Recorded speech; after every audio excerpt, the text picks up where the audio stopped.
And so this is a good thing for people to know. If something bothers you, there's a billion things that could bother you, and not everything does. And so then you might ask, well, why does that thing bother you when some other thing that's equally bad doesn't? And as far as I can tell, the answer to that is because if it bothers you, that's your problem. And you might think, I don't want to have a problem. It's like, that's because you don't know that problems and opportunities are the same thing. So if a problem's crying out for you, to you, then it could well be that your proper destiny is to address that problem, in which case it's an immense opportunity. And you saw that, exactly that. Oh, look, there's an absence in the marketplace. Well, that's a good discovery, an absence in the marketplace, especially if you're right. And so that's what you did. And then you got a movie out of it. So that's a pretty good deal. Yeah. You know, and that's independent of its eventual success as a movie, because even if it lands at any of the levels of success it could land at, you got to make a movie.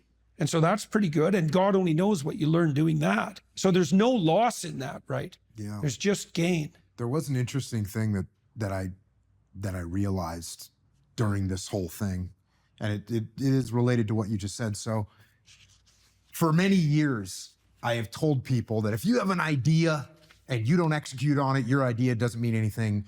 Ideas are a dime a dozen, and it doesn't really matter. Yeah. And what I realized in making this movie is that I was actually wrong. Okay. Because if an idea, it's worthless if you don't execute it on it. I get that. But the actual idea that if you have an idea, if you have an idea and it's good, Yeah. you can't even put a price tag on that thing. And that's why when you look at Hollywood makes a bunch of what are they called? Like reruns of the same movies, right? Yeah. There's a reason for that. They have all this money to throw at ideas, and they just go, well, you know what? Make the superhero movie again, make the space movie again. They just make the same movies often over and over again.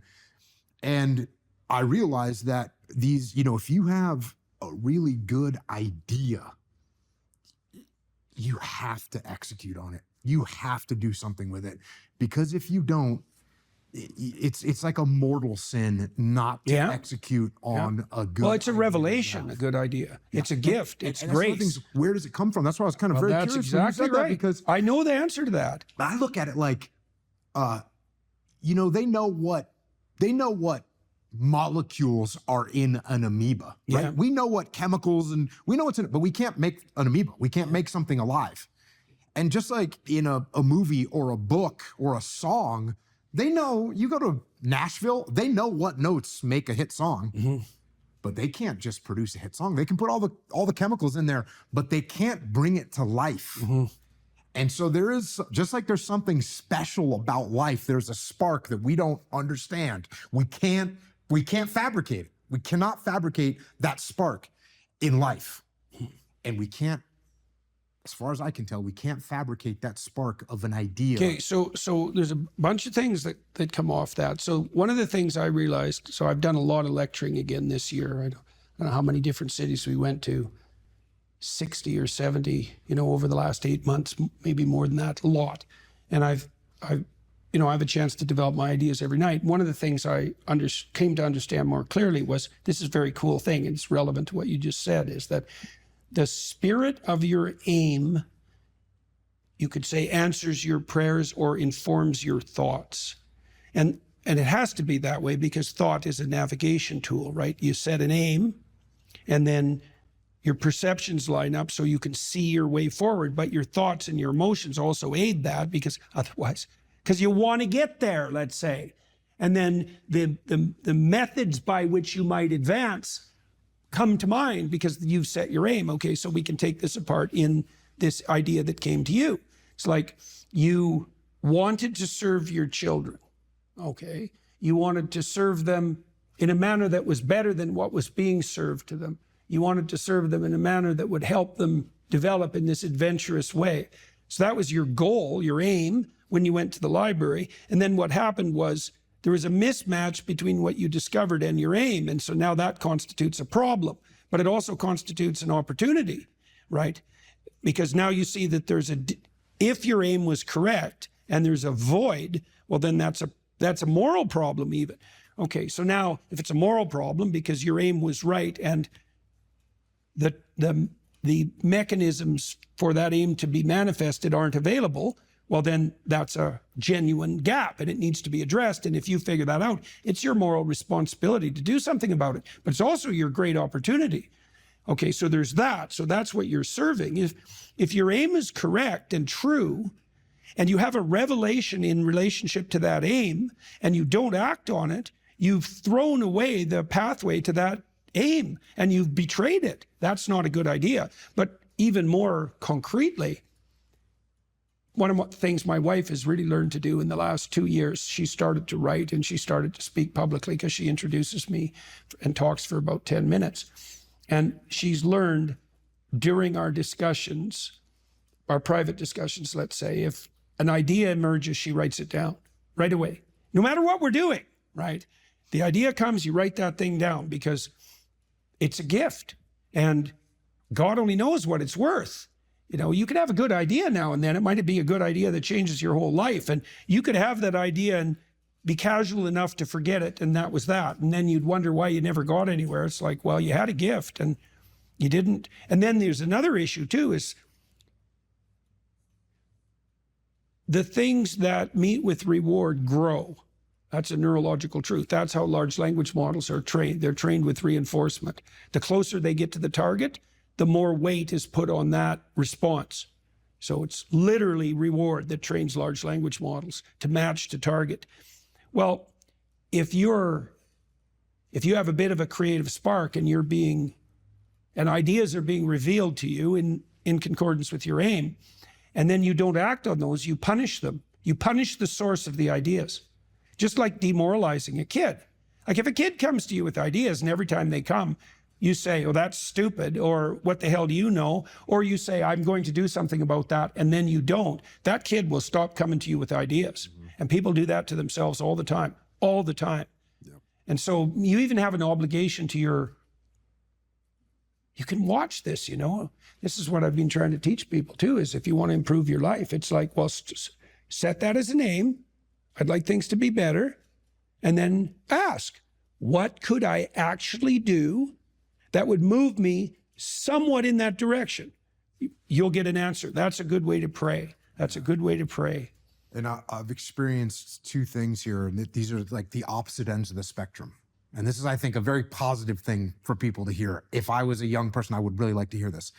So there are going to be times like you're talking about with your wife where all of a sudden from nowhere, or from somewhere, but somewhere that we don't know and understand, all of a sudden there's an idea there. The source of all revelation. It shows up. Yeah. It shows up. I've had that happen to me where it's like, boom, I wrote a book called Mikey and the Dragons.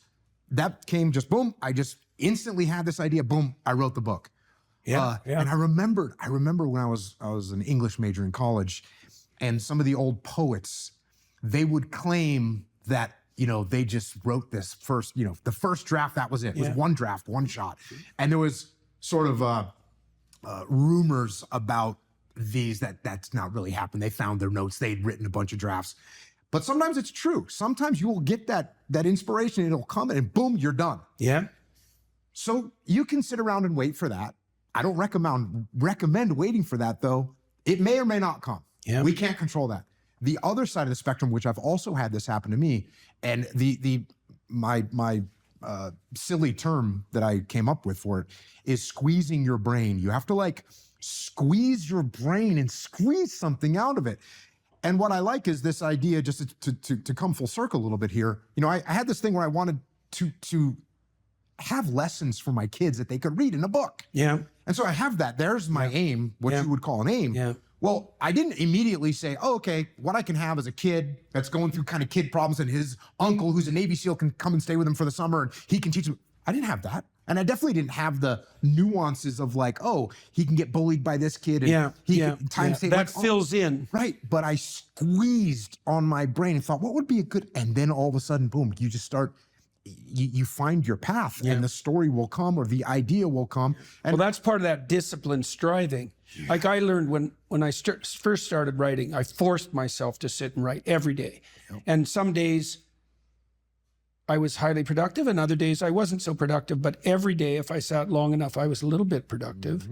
And then I got better at being productive and much better at not delaying sitting down. That took a long time, really years, to really get disciplined. I'm still learning that discipline, right? I mean, How long do you write for at a time? I max out about 3 hours. Okay. I find that if I write more than 3 hours continually, I get exhausted. So 3 hours is about right. And I've learned tricks like at the end of the writing session, write down what you're thinking so you can use that the next day and do it every day and so on. And I've got to the point now where I can write a newspaper article, a good newspaper article, pretty much in one draft, but that's taken 35 years of writing to manage that. But I learned early that if I sat long enough, I would write something that would be valuable, right? And some days it took like 45 minutes to get warmed up so that, you know, everything I wrote was just painful to produce and not of very high quality. But if you persist, the thing that persistence, that's the other thing that's kind of interesting neurologically. You know, I already said, if you punish the source within you that gives rise to ideas, it will stop producing ideas. So that's a bad idea. But it's also the case that you want to make being creative the victor over all the competing pulls and temptations. And partly what you're doing when you're disciplining yourself is that. It's like, no, I'm going to sit here, regardless of all the other things I could be doing, all the other things I could be thinking, until that part of me that's able to create wins that internal battle and prevails. And then it gets stronger and stronger over time. And that's building character. That's exactly what that is. So now you're moving towards the promised land, let's say. So that's inspiring, and that produces positive emotion, because you experience positive emotion when you see yourself moving towards a valued goal. No valued goal, no positive emotion. That's how your systems are set up psychophysiologically. On the negative front, well, maybe anger and bitterness and fear stop you. Okay, so what do you do with them? Okay, now, take good stock of your sinful nature, let's say. You know what temptations you're prone to and what knock you off the beaten track, and maybe you feel guilty about it. You know where your weaknesses are, and you probably have some idea of just what kind of hell you could inhabit if you let those weaknesses get the upper hand. So why don't you just write about that for 15 minutes? So let's say this isn't what you could have in 5 years. It's the pit you could dig for yourself if you decided to, you know, just sit there or dig. Everyone has a sense of that, you know, for some people. My temptation probably would have been alcohol. It calmed me in social situations. It made me feel a closer kinship to people, and it was a pretty good stimulant. And so it was a really good drug for me, and I enjoyed it quite a lot, too much. But I learned that I had better things to do. I wouldn't have stopped without better things to do. And that's And what did you mean by better things to do? Well, I was writing my book, Maps of Meaning, when I was still carousing as a graduate student. I'd started to put my life together by that point quite a bit, but I was still a party animal and very social. And but I found that I couldn't think hungover. And not only that, I couldn't handle the emotional tension of what I was dealing with intellectually. It was too, because, you know, if you're hungover, your emotions are more sensitive, especially your anxiety. And the work I was doing was way too demanding emotionally, because I was dealing with historical atrocity, and the motivations for that was just too damn dark, you know, to be dealing with hungover. Plus, once I had written a fair bit and was editing, once you've edited your work to a substantial degree, you have to use finer and finer gradations of judgment to continue to improve it. And if you're fuzzy-minded at all, if you've impaired your judgment, when you edit, you can make it worse, not better. And then I also realized that the only times I really regretted my actions was when I was drinking, because it disinhibits you, and that's fun. That can be really fun. But I'd wake up the next day and think, yeah, I was a little too provocative. I was a little too aggressive. I was a little too mean-spirited in my wit, a little too egotistical, or maybe more than little on all of those fronts. A little careless in my choice of partner, a little uncontrolled in my social behavior in places I shouldn't have been, because I was starting to, well, I was a graduate student and a teacher by that point, and I was interacting with professors, say As in a the social milieu. responsibility grew. Yeah, you well, it found wasn't the time to be drunk. That just wasn't good. That worked in northern Alberta to some degree in some subcultures, but in those situations, it just made me look like a fool. Well, it made me into a fool, not just look like one. And then when you and I got married, I didn't, and we were going to have kids. I thought, well, I'm not drinking when I have kids. Yeah, I wanted children. Yeah, and you want to grow up at that point. And besides, I was ready to dispense with all of that by then. People are often afraid of moving forward, and no wonder. But you should be way more afraid of not moving forward. And so if you get that hell behind you, it's like, well, do I want to go there? Well, I don't have the effort or the energy. I'm not even sure that it's the right thing. It's like, well, do I want to go back there? It's like, no, definitely not that. And if you don't feel that, hell, then you're not nearly as motivated as you could be. Because if you have any sense of just exactly how bloody dismal and dark things could get, then, and that's right there for you. And that was one thing that... I thought it was helpful. I thought it was helpful when I did the future authoring to think about where I would go if I went to the wrong place. Why? Well, it's just good to know how you will fall apart. Yeah, well, That and then it's you possible? can. Well, and you can also ask yourself, and studying historical atrocity also helped me with that. It's like, well, do you want to be a what would you call a sadist? You're bitter and resentful. You want to hurt other people? Is that where you want to end up? You want to lie and deceive? Because that's where you end up if you lie and deceive. You want to be resentful and bitter? Because that's where you end up if you're resentful and bitter. Yeah, but sometimes, people, they just don't know what to do about it. So your program helps them to make a plan. Yeah, well, and the plan is really, look, we're visionaries, man. Human beings are visionaries. Really. Well, I found when I did the self-authoring, the 15 minutes of writing that I did, the dreaming I did, Yeah. when I wrote about my future and just dreamed of what it could be like if it was just what I wanted. Yeah. And then outlined the goals, because you outline goals after that in the future authoring. Those things that I had identified appeared in my life. Those. Yeah, well. And that was quite shocking to Well, me. the thing is, you look at the world through a goal-directed framework. And so when you switch your goals, what appears to you in the world switches. It's mystical in a sense, but in another sense, it's just understandable. It's like, well, if I look that way, I see the TV and the couch, and if I look this way, I see you in the chair. Well, that's not that mysterious, but what I've done is I've changed the reality that manifests itself to me just by changing the direction of my orientation. Well, we do that metaphysically as well. And so, for example, if you decide that you're going to be courageously trusting towards people when they offer you an opportunity, even though you're skeptical and timid, but you decide, no, I'm going to have some faith in people, so I'm going to be courageous and trusting, then when they open a door to you that's an opportunity, you'll think, oh, that's a door I could walk through, instead of thinking I'm moving into a trap. And it's the same reality in some sense, but the way that you're interacting with it changes. Well, it can change. It can invert. It can change so radically that it barely looks like you're living in the same world. There are a lot of potential interpretations that you can validly lay on the world, and some of them are extremely positive, and they still work. And wouldn't that be lovely if you could lay an incredibly positive vision on the world in a calculating and strategic manner, not an instrumental manner, right? Because you're aiming at something genuinely good, and that would work. And that is how the world works. One of the things I loved, maybe we can end with this too, one of the things I loved about my clinical practice, I loved this. It was so good, and I miss it. We were always working, the best parts of me and my client were working together to make everything about their lives better. And it worked. Like I had lots of female clients who tripled their income in 4 years.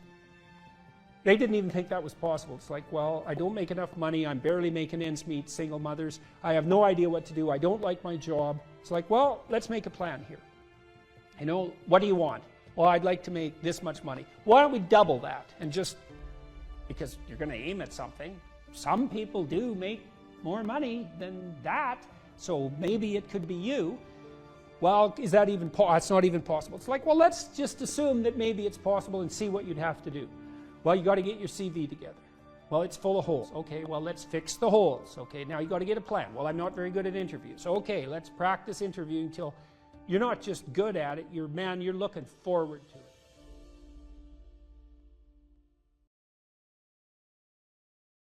It's known from multiple dimensions simultaneously that the system that produces happiness, let's say in the founder's sense, produces that emotion in relationship to the observation of movement towards a valued goal. And so you can derive some conclusions from that. The first is that without a goal, there's no happiness by definition, because happiness marks movement towards a valued goal. The next is, well, the higher the goal, the more value there is in the observation of movement towards it. And so out of that, you might ask, well, then what's the highest goal? Because why don't we go for that? Well, then you could say, well, you should do your best for the best.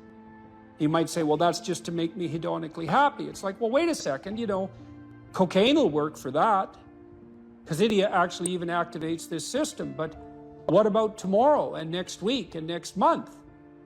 And so the problem with hedonism as a goal is, first of all, it vanishes when you're suffering. But even failing that, if you're serving yourself hedonically in the narrow sense, it's just about me and my pleasure. It's like, okay, which you? Today's you, tomorrow's you, next week's you, next month's you. What about next year, 5 years from now, 10 years from now? You're going to lead a hedonic and dissolute life, and what are you going to be, a burnt-out shell and a wreck? A dismal wreck in 10 years, because that's what'll happen. And so if you don't construe yourself as a community stretched out across time, then you're not even serving yourself. And if you do construe yourself as a community stretched across time, then serving other people and serving yourself turn out to be exactly the same thing. I just did a course on the Sermon on the Mount, and Christ, in one of the sections of that sermon, he says to people that you shouldn't lose your saltiness. You shouldn't lose your savor.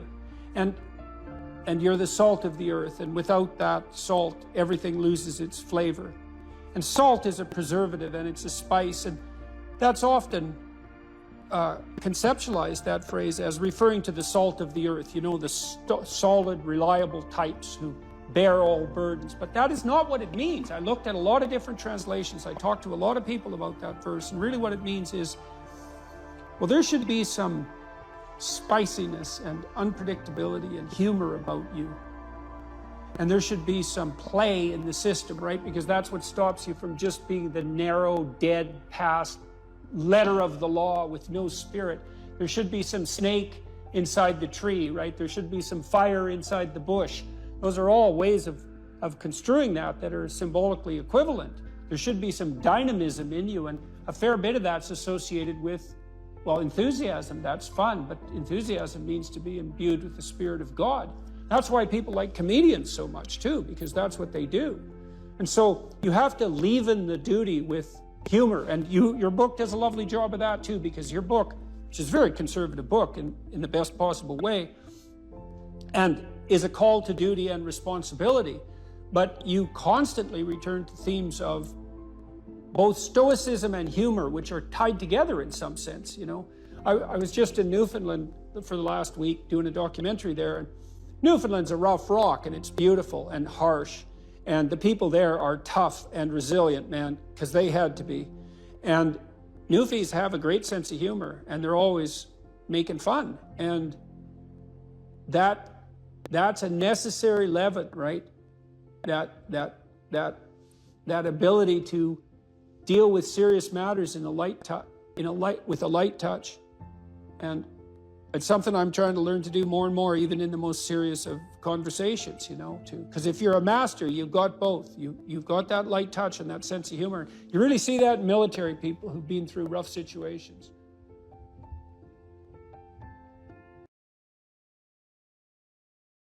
What I learned to do, I think, was to stop saying things that made me weak.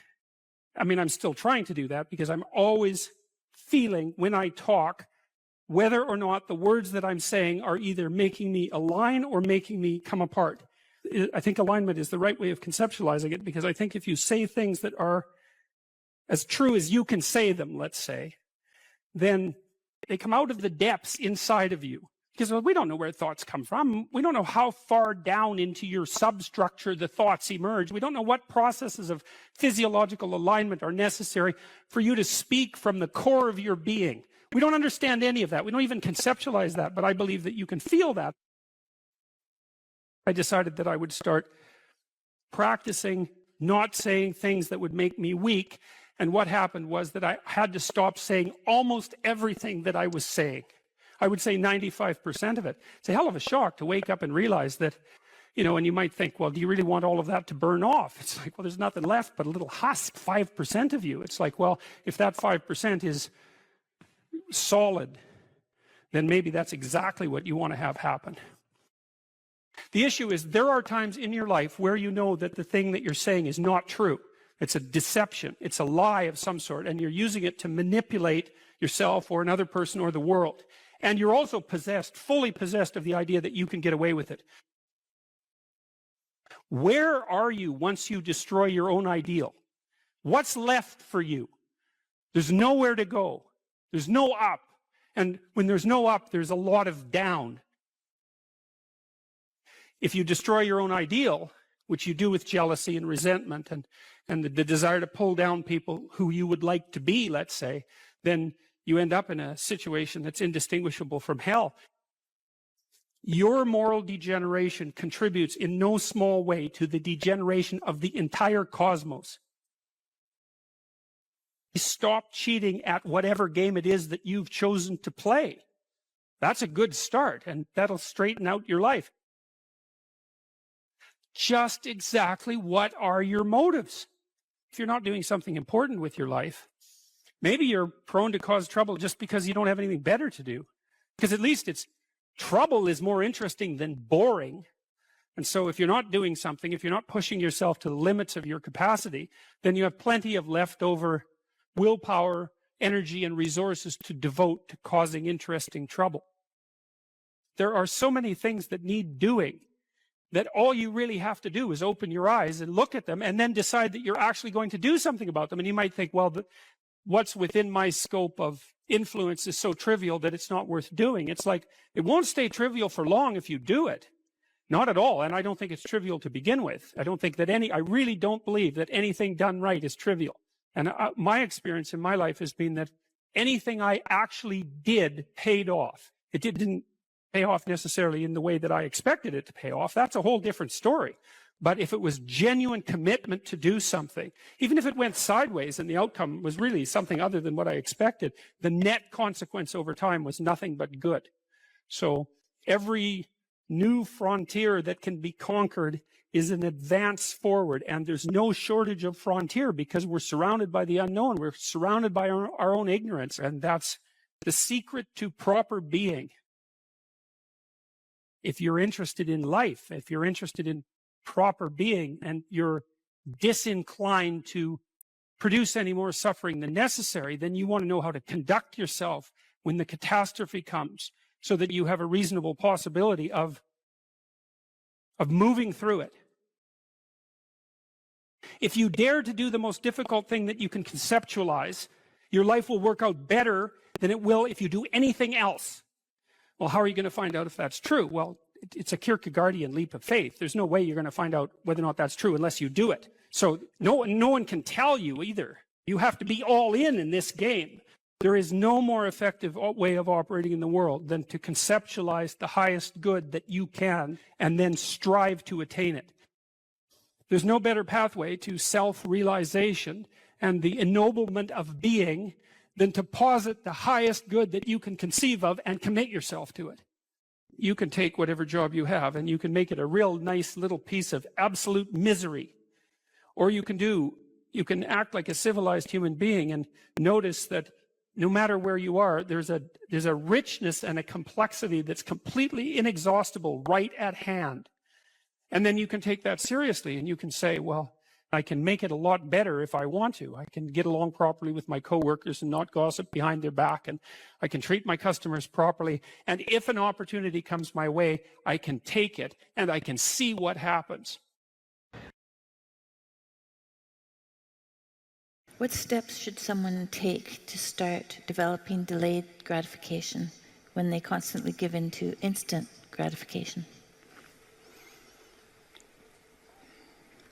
Well, okay, imagine, I know the answer to this to some real degree because I had graduate students in particular who I picked because they were very smart and often very creative, but sometimes they weren't very conscientious. So they had a hard time delaying gratification. And so, well, I would say, if you would like to discipline yourself, which is a very good idea,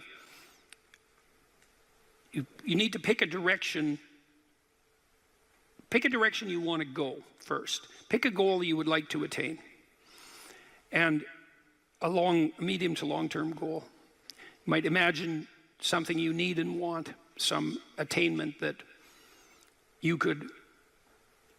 would motivate, whose pursuit would motivate you. And you can ask yourself that. It's a good question to ask yourself in general, you know. It's a very good question to ask yourself is, if you could have what you needed and wanted, what would that be?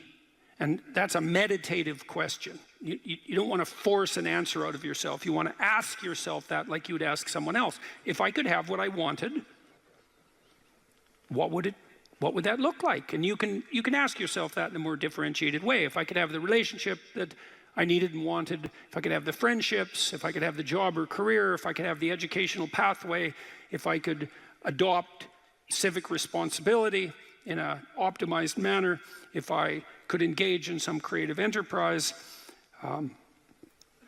if I took care of myself properly, if I regulated my susceptibility to temptations, what would that look like if it was optimized? And then that sets you up a goal that has some motivational force. This is worth doing. And then you might find, well, you don't do it anyways. And then I would say, well, that's because you're biting off more than you can chew.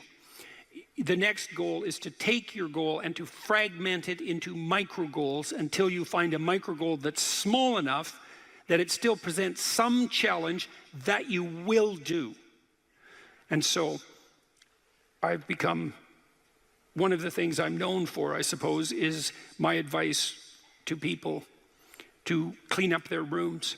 And the people who think I'm their enemy laugh about that rule because of its simplicity, let's say. But the only reason they think it's simple is because they've never tried it. It's actually extremely difficult. And it was very frequently the case that, well, it's very difficult to put your room, your office, your bedroom in order. I mean, you think about your bedroom, hypothetically, let's say you're married, you share that room with someone else. Is your bedroom in order? Really?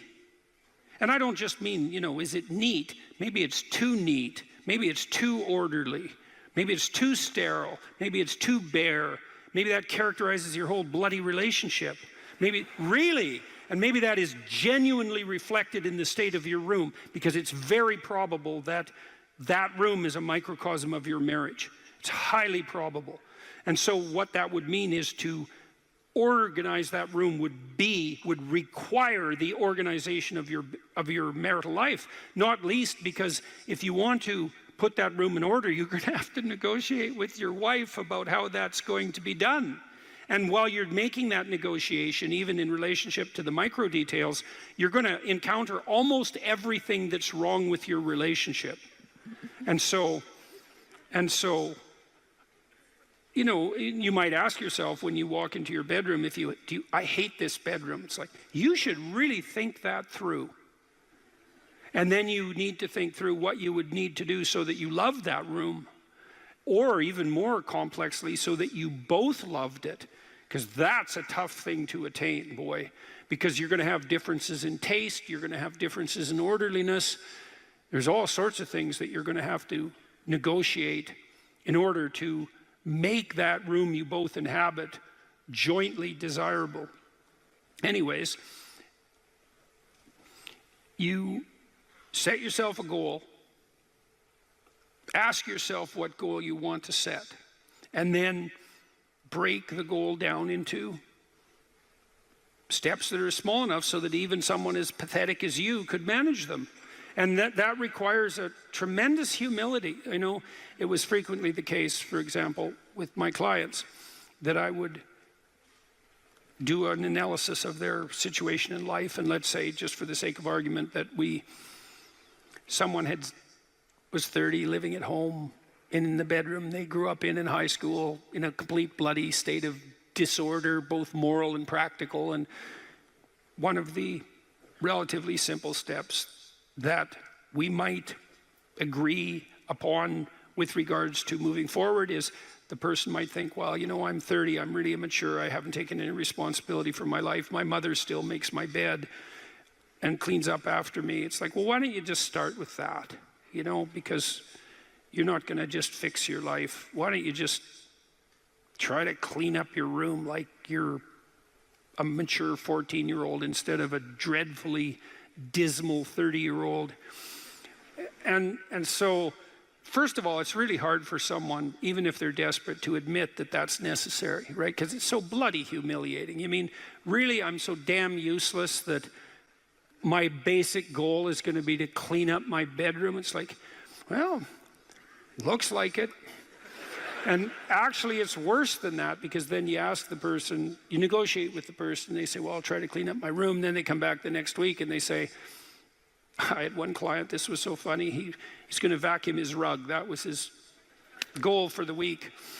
He just had a child out of wedlock, and he was afraid that he was going to be a very bad father, which was a very realistic fear. And so he wanted to put himself together, you know, and so that's why he came to see me. And he lived in this squalor, and one thing we decided to do was that he could vacuum the rug, which he hadn't done for like 12 years because his mother would do it. And so it was so funny, it's so unbelievably comical. He went and got the vacuum, a stand-up vacuum, an upright vacuum, and he brought it into his room, but he didn't bring it all the way in. He put it in the doorway, leaning like this across the doorway. And then instead of vacuuming his room, he stepped over that bloody vacuum cleaner for a whole week and then came and told me that he couldn't do it. It's like, it's not surprising to me at all, because you think, well, that's such a trivial thing. It's like, if it was such a trivial thing, he'd have a clean room. It's not trivial at all. That chaos in his immediate environment was deeply emblematic of the chaos of his life. They were the same thing. And so for him to even begin the process of bringing order to chaos, which is a divine process, by the way, and the highest moral requirement, he had to be willing to face the catastrophe, the chaotic catastrophe of his life. And he hadn't done that for like 30 years. Why was he going to start that week? Just because he said he was going to? It's like, good luck. So what you do as a therapist in that situation is you just make the task smaller until you find a task so small, but still moving forward, that the person will do. So I might have said, I don't remember the particulars of the situation, I might have said, well, do you think you can get that vacuum cleaner, do you think you could move it out of the doorway into your room? That's all you have to do this week.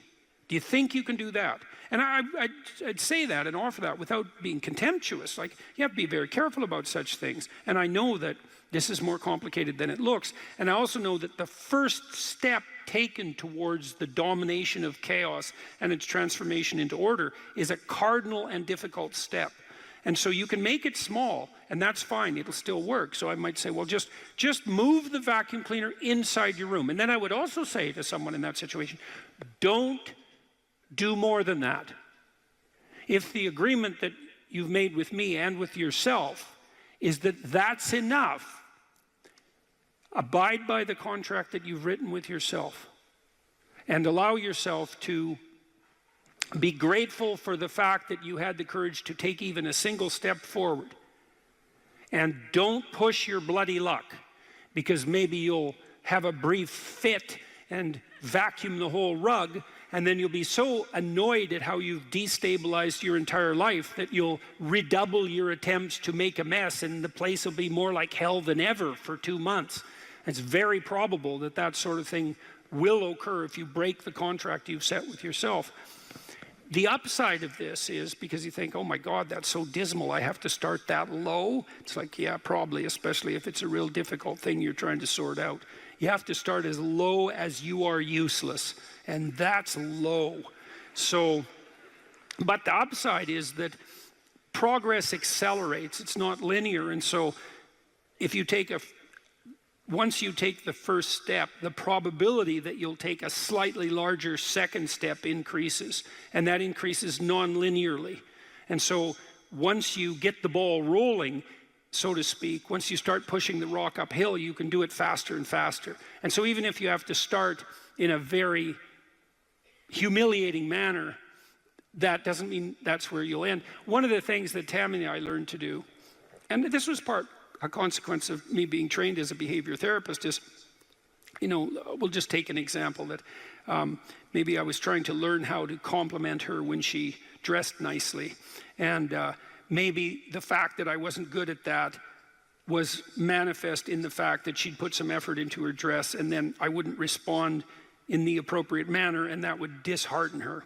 And I don't particularly remember that exactly happening, but it'll be a perfectly reasonable example. And so then she would be displeased. And then the question would be, well, is she displeased because I'm too stupid to offer a proper compliment? Or is she displeased because she's so needy and lacking confidence that she needs a compliment that would go beyond the ordinary? And the answer is, what the hell do we know? Could be one or the other or both. And so what's a possible solution to that? And one possible solution would be, okay, if you do put some effort into your appearance, or I do, we could reverse the situation, but if you put some effort into your appearance, and you would like to hear from me exactly the words that would give you, that would reward you for doing that and provide you with the confidence to attempt it again in the future, what would those words be? You look good without a beard, dear. Thank you. You're welcome. Yeah. Very funny. Very funny. And so, and then you can say, well, if you tell me those words, I will repeat them back to you. And then the person who needs the words might object, well, that's false, it's superficial, it's artificial, it's not spontaneous. And if you really loved me, I wouldn't have to tell you what to say. It's like, well, all of that's wrong. It's like, just because I love you doesn't mean I'm not stupid. And so, in fact, I love you might even be evidence that I am, in fact, stupid. So like, help me out here. I don't know what you want, and maybe you could just tell me, and then I'll tell you what you want, and I'll do it stupidly and badly.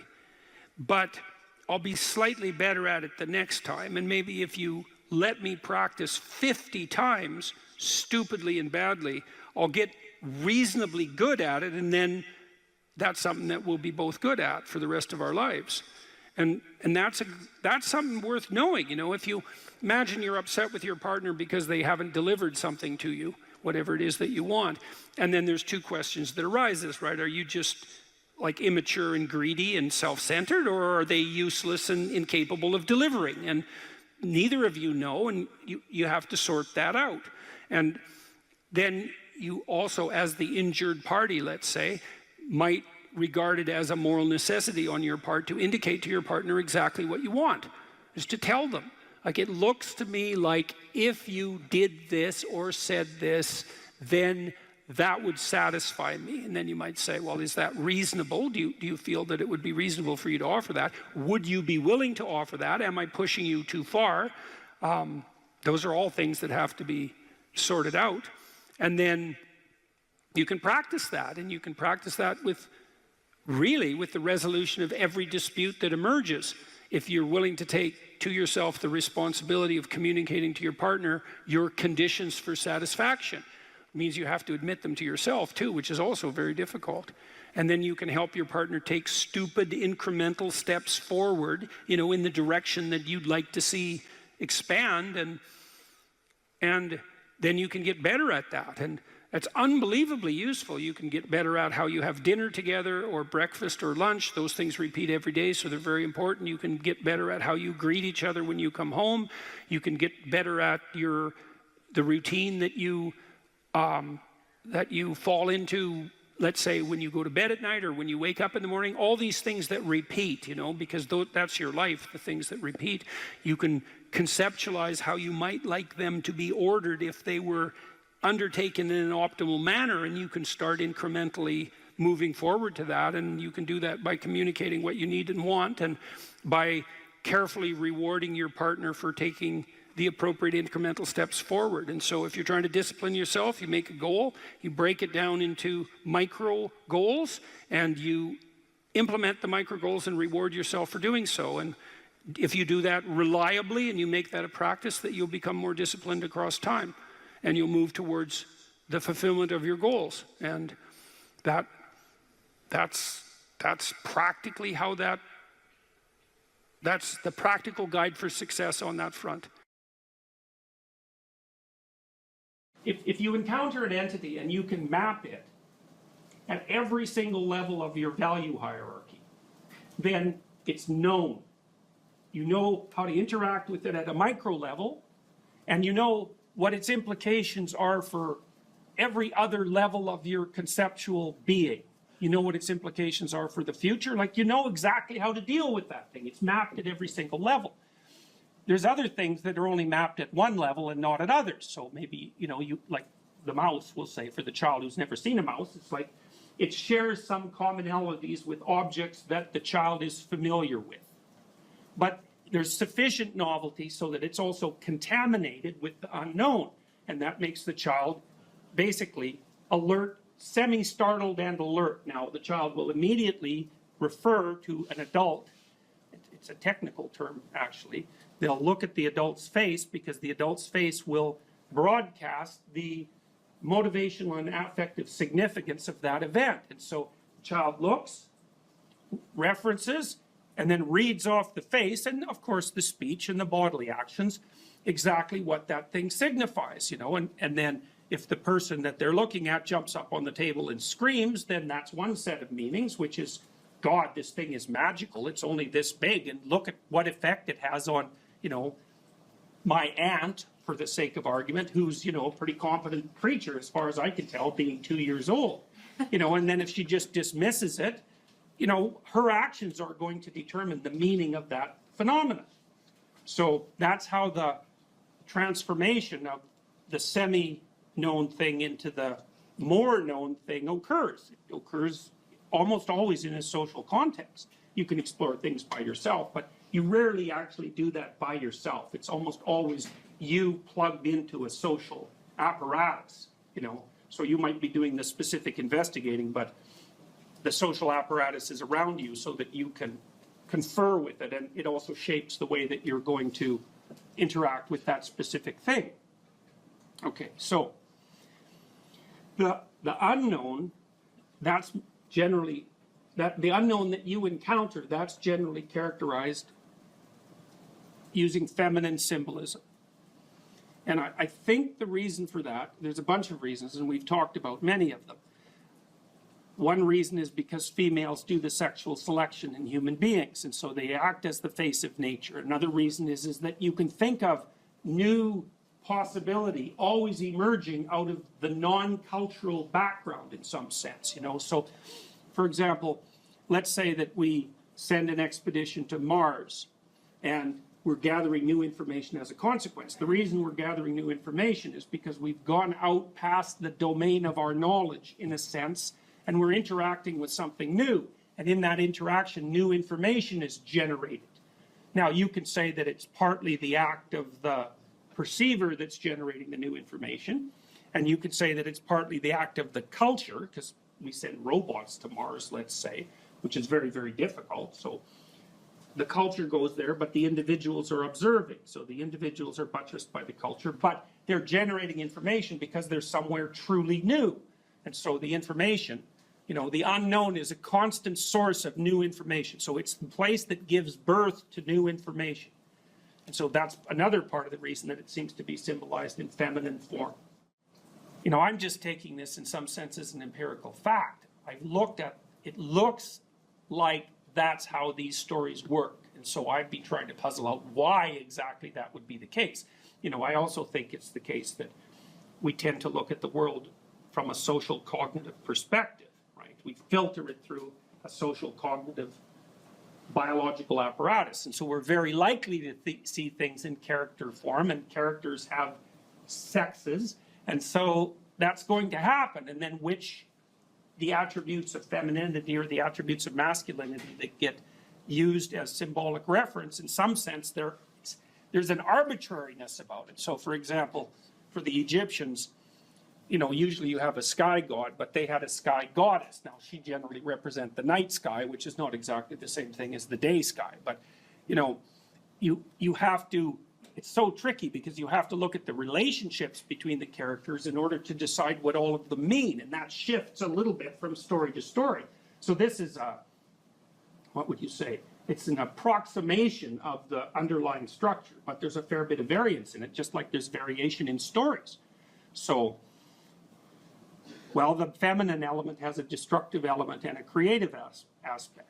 And you can see that people characterize their environments in that way. So, for example, you can map on environmental beliefs onto this structure. You can say that the environmentalist portrays nature as positive, portrays culture as negative, and portrays the individual as negative. And the basic story is rampaging individual as member of rapacious culture invading the pristine landscape of beautiful Mother Nature. Now, the thing about that story is it's true.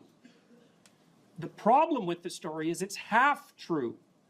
Now, so for example, one thing that's interesting to conceptualize is that that's exactly the opposite of the frontier myth.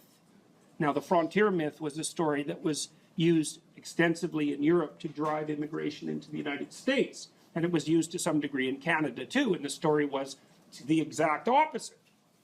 It's the hero, so that would be the immigrant, pioneer, bringing the benefits of order to a savage wilderness. Well, that's also true. But it's so interesting that both of those things can be true, and they're completely different from one another. There's no commonality at all between those two stories, except for the way that they use the characters. There's a feminine character, a masculine character that represents culture, and then there's another character that represents the individual. And you could even see that, if you think about it historically, the U.S. was founded in some sense on a frontier myth. And, you know, that was too one-sided. And so by the time the 1960s came along, the early 1960s, it shifted to its opposite. And that you need that because systems have to oscillate to some degree to remain stable across time. They can't just be fixed in place. So they're going to play back and forth through the archetypes in an attempt to keep them balanced, because that's what you're trying to do. You're trying to keep them balanced. And so, well, you have the destructive and creative element of Mother Nature. You see that all the time in movies where the thing that the hero is striving against is the negative element of the unknown. How many of you have seen the movie Alien? Okay, so, you know, that's a pretty graphic representation of, well, those aliens are more reptilian in form. So they're almost like, they're more at the dragon of chaos level of symbolization. But they're like a terrible external force that's threatening human culture and the individual. It's exactly the opposite story that's played out in, what was the movie with all the blue creatures? Avatar. Avatar, right. Avatar is exactly the opposite of that, where, you know, the unknown nature is just nothing but, it's like sweetness and bliss, and, you know, and the human culture is portrayed as spearheaded by greedy and rapacious individuals who are basically manifestations of the military-industrial complex. The funny thing is those both make good stories. And that's because, well, It's because they have enough archetypal truth so that there's many situations that they're relevant to. You know, sometimes Mother Nature is your best friend, and sometimes it's your worst enemy. And so you could go down to the jungles of Peru, and you could talk to the people who live there, and you could find out what they know about medicinal plants in the jungle, and you could bring home things to cure disease. Or you could just go down there and get lost in the jungle, and then you're dead. You know, in some sense, it's the same jungle. And whether it's positive or negative depends on what stance you take towards it and how you behave. And so the other thing that's really interesting about mythology, and this is the lovely element of mythology, is that part of what it does is tell you how to take this incredibly complex landscape that's positive and negative at the same time at every level of analysis, and how to navigate through it so that the proper balance is maintained as far as the entire system is concerned. So that culture has an orderly element, and that's what protects us here, and it has a tyrannical element, and that's what makes you treated like numbers at the University of Toronto. You know, you get both of those at exactly the same time. And then the archetypal individual has the same fundamental nature, hero or villain. And you know, those have archetypal roots, because the ultimate hero is the ultimate perfect person, and the ultimate villain is, you know, Satan himself in whatever form he happens to take. You know, and it doesn't take much knowledge of this structure before you can start seeing it manifest itself all over, especially in movies that are particularly popular, because they almost always have a central archetypal theme. The Marvel superhero movies are a really good example of that. So, you know, and if it's complex literature, the archetypes are mixed to some degree. So you have a hero who's not only a hero, you have a hero who has all sorts of flaws, you know, and he's in a culture, or she's in a culture that has positive elements and negative elements, and they're in a broader landscape that's characterized by exactly the same thing. So it's nuanced, you know, and the more sophisticated you get, the more you can tolerate that kind of nuance. And I think that's also one of the things, that's partly why literature is such a good antidote to ideology, because the more sophisticated the literature becomes, the more complex and fragmented in some sense, or no, differentiated. The more differentiated the archetypal landscape becomes. So when someone tells you a story, whatever the story happens to be, one of the things you can do when you know this substructure is you can say, okay, yeah, but where are the missing pieces? Where are they going? Because if they're not included, then they're generally projected onto something. You know, because they're there, you can't get away from them. They're there. How does the person account for them? You know, so. You write in the book, there is no faith and no courage and no sacrifice in doing what is expedient. What do you say to those viewers that don't pursue their dreams and are locked in their careers because they are too afraid to take risks and pursue something meaningful? Well, the first thing I would say is, well, you should be afraid of taking risks and pursuing something meaningful. But you should be more afraid of staying where you are if it's making you miserable. You're paying a price by sitting there being miserable. You might say, well, the devil I know is better than the one I don't. It's like, don't be so sure of that. The clock is ticking. Yeah, and if you're miserable in your job now and you change nothing, in 5 years, you'll be much more miserable and you'll be a lot older. But isn't it a luxury to pursue what is meaningful? Our viewers have mortgages, they have children, yeah. They have payments and loans. It's a luxury to pursue because we lack the resources. Well, I don't remember now, I'm not talking about what makes you happy. It's a luxury to pursue what makes you happy. It's a moral obligation to pursue what you find meaningful.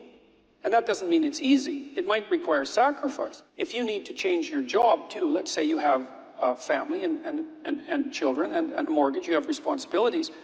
You've already picked up those responsibilities. You don't just get to walk away scot-free and say, well, I don't like my job, I quit. That's no strategy.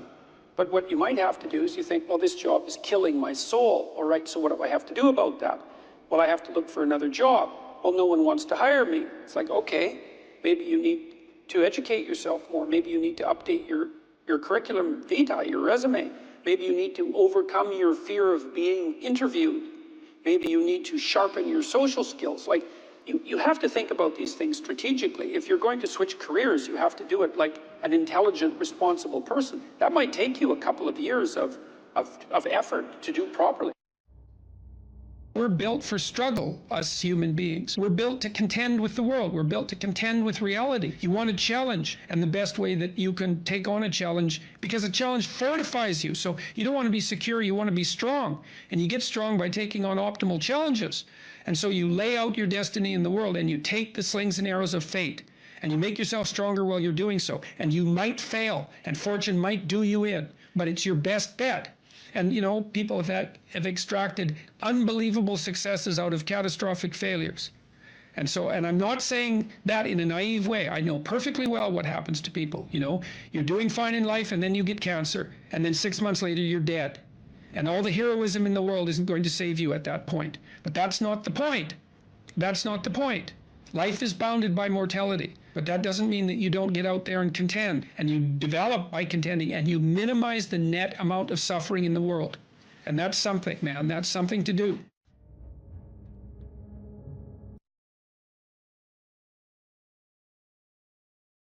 So I was talking to a client the other day. It was so interesting. This person said something. He had been talking to his mother, and he just made a casual comment. He said he was talking to his mother, who was in a state of grief for good reasons that were independent of this particular person, who said, and I hate her. And I thought, oh, that's interesting. Like, where did that come from?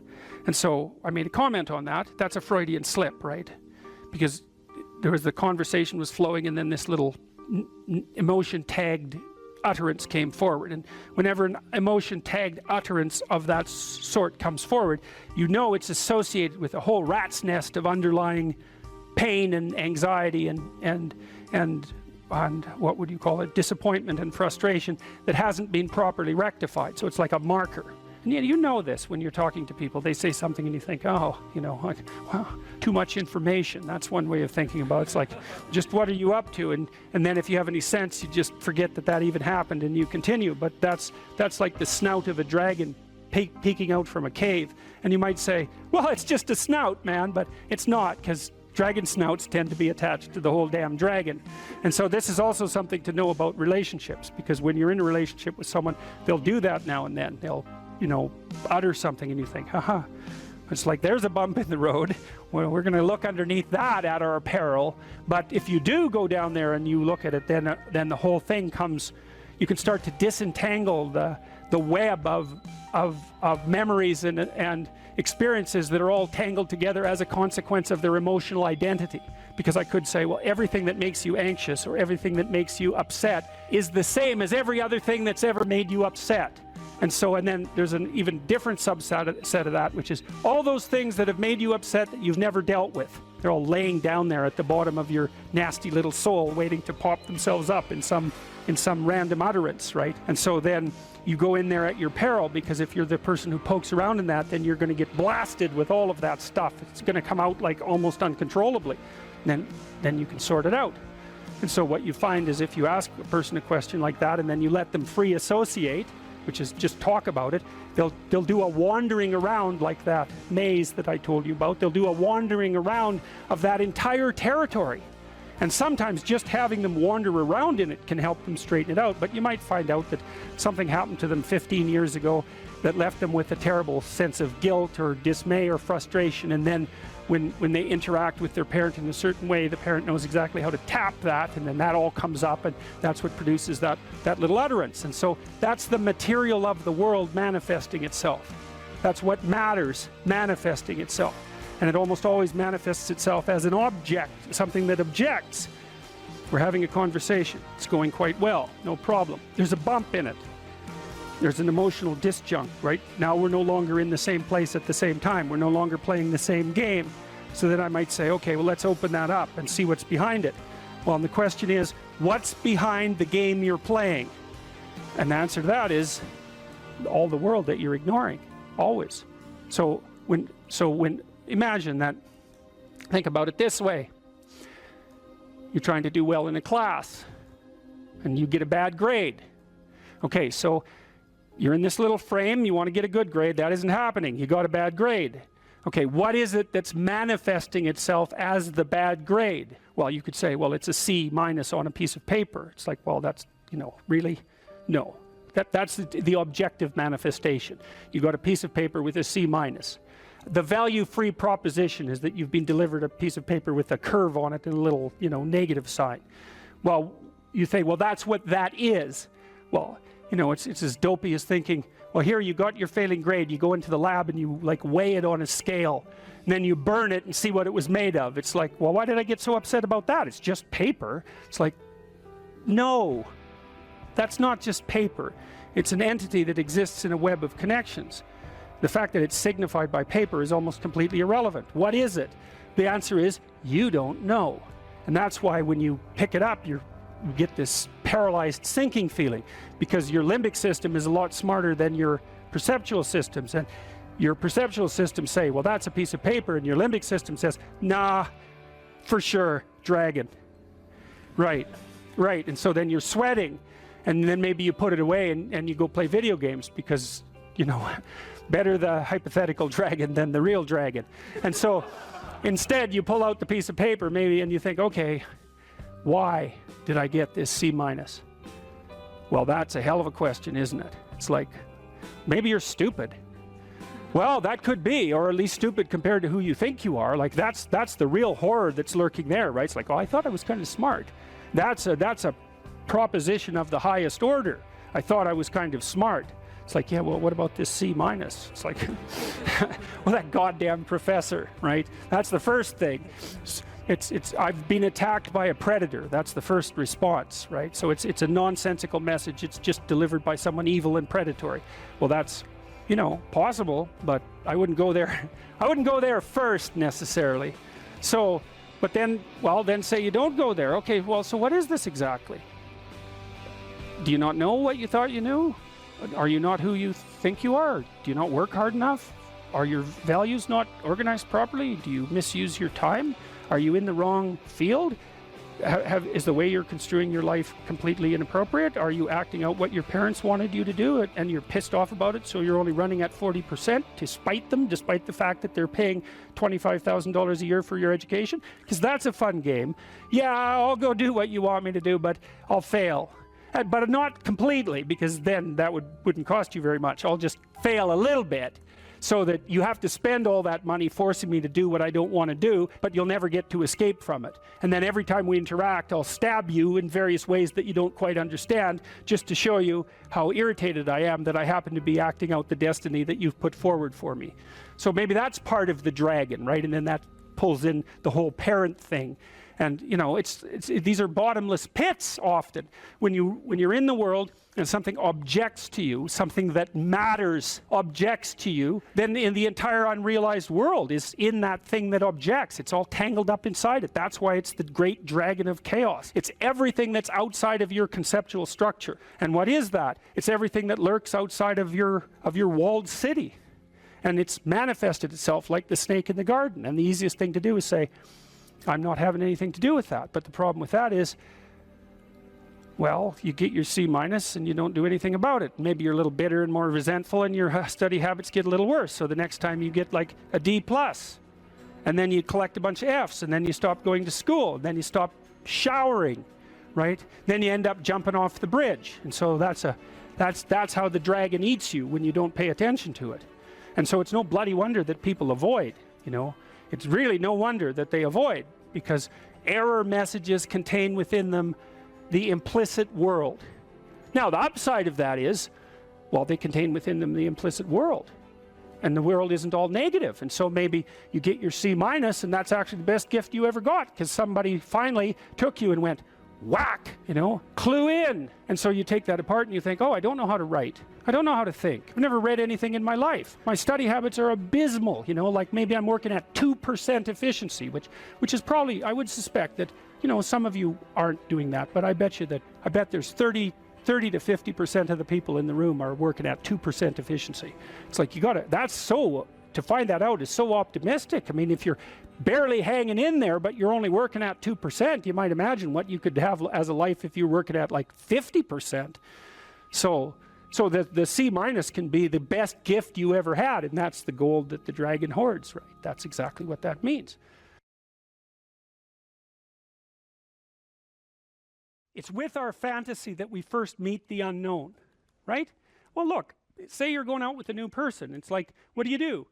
You project a fantasy on them, and then you fall in love with the fantasy. And aren't you stupid? Because you're going to find out that the match between your damn fantasy and the actual person is tenuous at best. And so Jung would call that a projection of either the anima or the animus. You know, the anima is what a man projects onto a woman he finds desirable. It's like, oh, she's the perfect woman. It's like, well, how do you know that? You've like seen her for 4 seconds, you know, but it grips you. And the same thing happens in the opposite direction. And it's an action of instinct, you know. It's like you fall in love with the image. But interestingly enough, what you do in a relationship that works is that you actually, I think that what you see, it's a rough approximation, when you project the ideal and fall in love with it, you see what could be. It could be that, but it's going to take you a hell of a lot of work, because like you got no shortage of flaws, and the other person has no shortage of flaws, and so you're bringing your flaws together, and that's going to produce a lot of friction, and you're going to have to engage in a lot of dialogue before you approach that level of perfection again. But maybe you can do it, and then you get to live happily ever after. Well, wouldn't that be nice? Well, so the unconscious meets the unknown, and it meets it with imagination and fantasy and dream and art. That's how you take, see, you don't just go from what you don't know to fully articulated knowledge in one bloody leap. You can't do that. You have to extend pseudopods of fantasy and imagination into the unknown. That's kind of what theorizing is like, right? Even scientifically, you know, you don't know something scientifically, you generate a theory. Well, it's an imaginative representation that your unconscious is helping you generate. And so you meet the unknown with fantasy. That's what the unconscious is for. From the psychoanalytic perspective, that's what dreams do. And you can see why. You dream about the future. You know, it's like, well, what's the future going to be like? Well, you have a little imaginative story going on, and it's like, you don't really create it. It's sort of, you watch it unfold. You know, maybe you can tweak it here and there, but it sort of comes to you from wherever the hell things like that come from. You know, the unconscious, that's the psychoanalytic answer. It's not really much of an answer, because it's more like a representation of a place that we don't understand. But that's where creativity comes from. And I mean, some people are really creative right down to the bloody core. So in my clinical practice, I often see people who are high in openness because they're attracted to me because they watch my lectures. And you have to kind of be high in openness to like my lectures. So because, well, you do, because they go everywhere, you know, and they're not necessarily very orderly. So anyways, lots of my clients are really high in openness, and they're funny people often, especially if they're smart, because sometimes they have the most nihilistic intelligence you can imagine. It's just self-critical and nihilistic and brutally brutal, man, and smart. And so they just criticize themselves out of existence. And so often I have to just try to get them to quit listening to their chattering self-critical rationality and go out and create something, you know, with their massive creativity. And as long as they're doing that, they're engaged in the world and happy as hell. But as soon as that self-critical rationality comes in and shuts down the creativity, they're just like walking corpses, you know. And it's because if you're really open, like you're a tree, and it has some trunks, and you know, your most prominent trait is the most lively trunk. And if you're a creative person and you're not engaging in a creative enterprise, you're like a tree that has had its vitality amputated. And so this is not trivial. This is deeply, deeply, deeply rooted in your biology. And those are people often who have like dream lives you just can't believe. I have one client, he has like 4 spectacular dreams a week, and most of the time we just spend discussing them. I mean, God. And I had another client who could be lucid in her dreams, which is more common among women. She could ask the damn characters what they represented, and they would tell her. It was like, okay, that was pretty weird. And like a lot of the things they told her were really helpful, and they were not things that she wanted to hear. She basically, one of them told her if she was going to live, she'd have to go visit a slaughterhouse. And the reason for that was because she was raised as a little princess and protected from horrible Mother Nature until she hit puberty, in which time she turned into an evil villain, because that's how the family worked. Perfect child, evil teenager, overnight.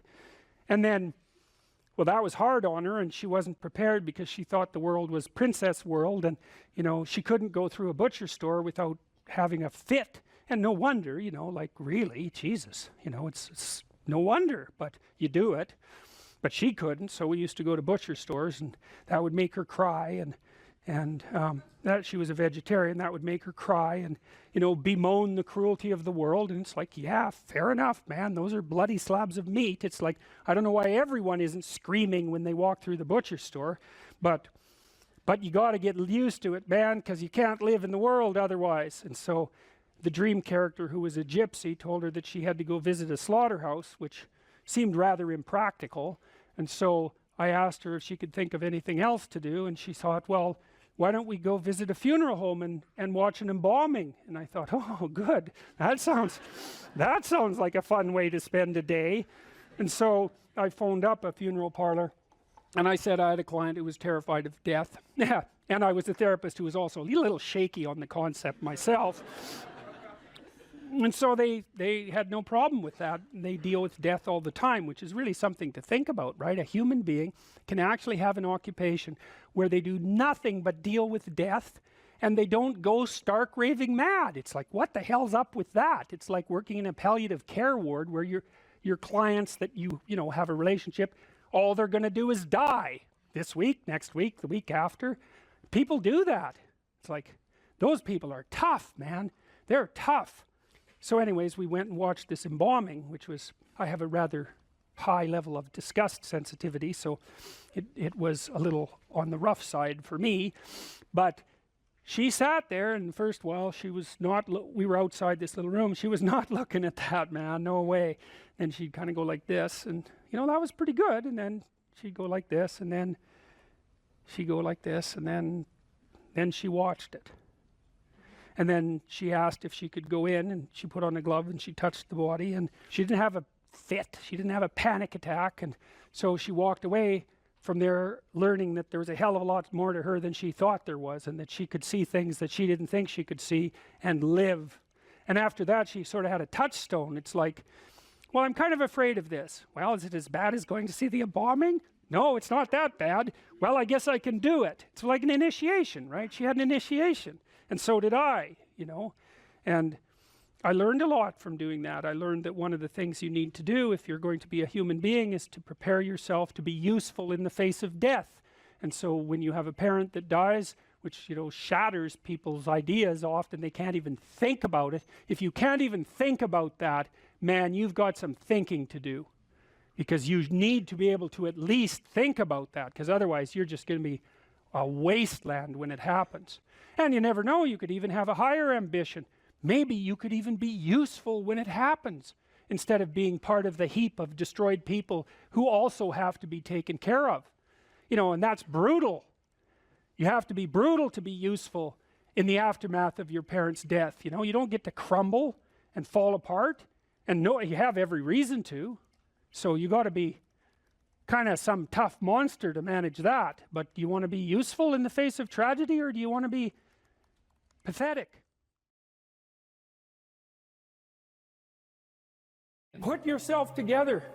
And then maybe if you put yourself together, you know how to do that. You know what's wrong with you, if you'll admit it. You know there's a few things you could like polish up a little bit, that you might even be able to manage in your insufficient present condition. And so you might shine yourself up a little bit, and then your eyes will be a little more open, then you can shine yourself up a little bit more, and then maybe you could bring your family together instead of having them be the hateful, spiteful, neurotic, infighting batch that you're like doomed to spend Christmas with. So then you fix yourself up a little bit, and then you got to figure out, well, can you figure out how to make peace with your idiot brother? And probably not, because he's just as dumb as you, so how the hell are you going to manage that? And so then maybe you get somewhere that way, and your family's sort of functioning, and you find out, well, that kind of relieved a little bit of suffering, although it reduced the opportunities for spiteful revenge, and that's kind of a pain in the neck. And so then you get your family together a little bit, and you're a little clued in then, at least a bit, because you've done something difficult that's actually difficult. You're a little wiser, and so then maybe you could put a tentative finger out beyond the family and try to change some little thing without wrecking it. So, and that's the other message of the West. It's like, how do you overcome the suffering of life? And I'm not saying it's only the message of the West. How do you overcome the suffering of life? Is be a better person. That's how you do it. Well, that's hard. It takes responsibility. And I think, you know, if you said to someone, you want to have a meaningful life? Everything you do matters. That's the definition of a meaningful life. But everything you do matters. You're going to have to carry that with you. Or do you want to just forget about the whole meaning thing, and then you don't have any responsibility, because who the hell cares? And you can wander through life doing whatever you want, gratifying impulsive desires for how useful that's going to be. And you're stuck in meaninglessness, but you don't have any responsibility. Which one do you want? Well, ask yourself, which one are you pursuing? And you'll find very rapidly that it isn't the majority of your soul that's pursuing the whole meaning thing, because, well, look what you have to do that. You have to take on the fact that life is suffering. You have to put yourself together in the face of that. Well, that's hard. Christ, it's amazing people can even do it. I'm stunned every day when I go outside, and it isn't a riot with everything burning. There's all these ruined people out there. They've got problems like you can't believe. Off they go to work and do things they don't even like, and look, the lights are on. It's a miracle, and we're so ungrateful. College students, the postmodern types, they're so ungrateful. You know, they don't know that they're surrounded by just a bloody miracle. It's a miracle that all this stuff works, that all you crazy chimpanzees that don't know each other can sit in the same room for 2 hours sweltering away without tearing each other apart, because that's what chimps do. Anyways, so I got to the bottom of some things, at least as far as I can tell, so I told you what the bottom is, and then I got this idea about what you might do about it, which isn't my idea. It's an old idea. It's far older than Christianity. It's old. It's the oldest story of mankind. Get yourself together. Transcend your suffering. See if you can be some kind of hero. Make the suffering in the world less. Well, that's the way forward, as far as I can tell, if there is any way forward. Live without it. Assuming you want to get better, there's usually something you can figure out that would constitute a step towards some sort of concrete goal.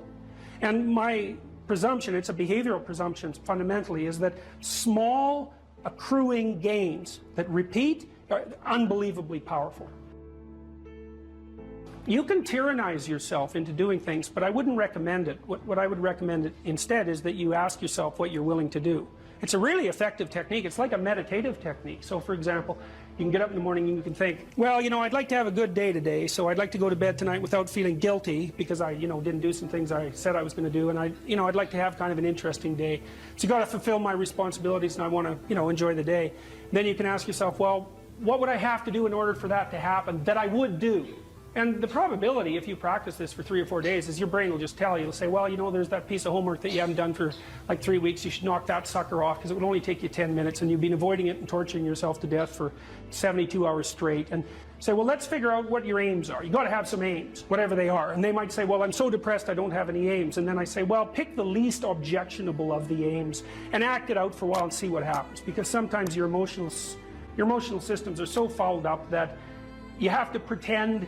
You have to act the thing out before you can start to believe it. Life can be meaningful enough to justify its suffering. I thought, God, that's such a good idea. Because it's not optimistic exactly. You know, some people will tell you, well, you can be happy. It's like, those people are idiots. I'm telling you, they're idiots. There's going to be things that come along that flatten you so hard you won't believe it. And you're not happy then. And so if life is to be happy, well, in those situations, what are you doing? Why even live? But life isn't to be happy. If you're happy, you're bloody fortunate, and you should enjoy it. You should, because it's the grace of God, so to speak. People know when they're doing something meaningful. They can tell, so why the hell don't they do meaningful things all the time? It seems obvious. You could do it. I mean, it's hard. you know, because other people want you to do other things, and it's a struggle, but everything's a struggle. Oh, I get it. I see why. It took me about 10 years to figure this out. People have a choice. Choice number one, nothing you do means anything. Well, that's kind of a drag, right? It's meaninglessness of life and all that, existential angst. You know, that's kind of a pain. But the upside of nothing that you do is meaningful is you don't have to do anything. You've got no responsibility. Now, you have to suffer because things are meaningless, but that's a small price to pay. The alternative is everything you do matters. Really. If you make a mistake, it's a real mistake. If you betray someone, you tilt the world a little more sharply towards evil rather than good. It matters what you do.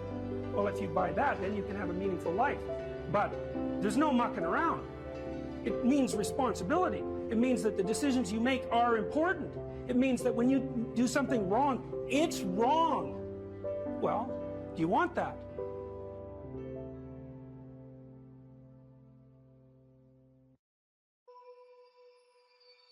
We should make a very clear distinction here that often when people are embittered and resentful and feel like they're victims, it's because really awful things have happened to them. Now, not always, but often.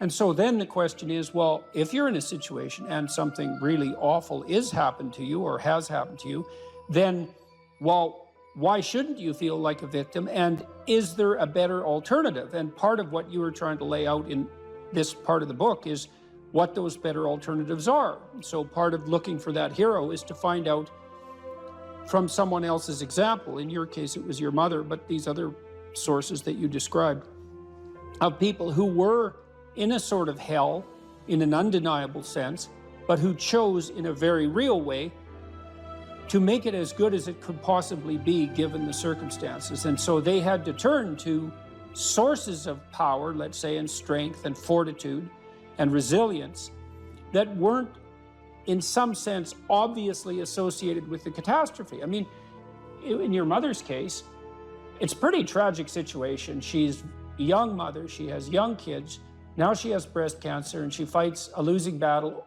over a period of 5 years. That's pretty bad.